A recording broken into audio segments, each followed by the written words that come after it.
This is example 2 of lesson 4.6, writing function rules, and we're going to do it again, but we're going to add one more step to the very beginning. So this time, instead of an input-output table, we are given a graph. This time we are given a graph, and our first step is not, does the x value start at 0 and go up by 1? Instead, our first step is create an input-output table from the graph. Well, we can do that. We're just going to use the points, the coordinate points, and plug them into the input-output table. So our first point is up here. We always go from left to right here. Our first point is right here, and that's 0 on the x-axis. It's over 0, up 10. Over 0, up 10. The next point, this one here, over 1, up 8. Over 2, up 6. Over 3, up 4. Over 4, up 5. Over 4, up how many? Up 2. And over 5, up 0. Okay. So, remember, we're only doing graphing in the first quadrant. That's the positive quadrant. Everything is positive right now. It's always going to be right, then up. When your coordinate pairs, over to the right, then up to your y coordinate.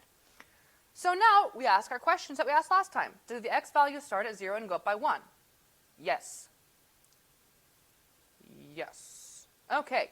So now let's determine the other information that we need to make our graph.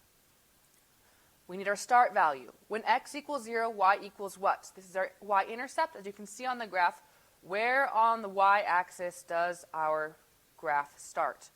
Well, when x equals 0, y equals 10. I can see that right here.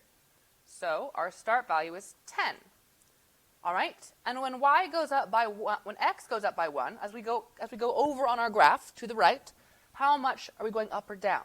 Well, let's see here. We go from 10 to 8, so that's minus 2, 8, 6, minus 2.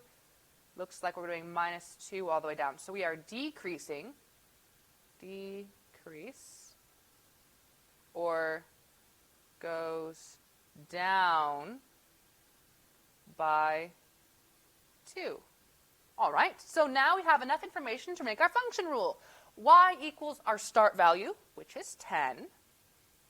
10 plus or minus, well, we're decreasing, so we're going down, that's minus 2 times x. And that's our function rule. Y equals 10 minus 2x. And we can check that. We can plug in any of our values over here, and we'll double check. Let's plug in 3 this time.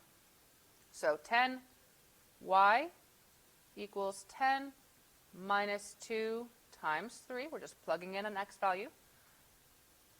Okay. 10 minus 6 equals 4.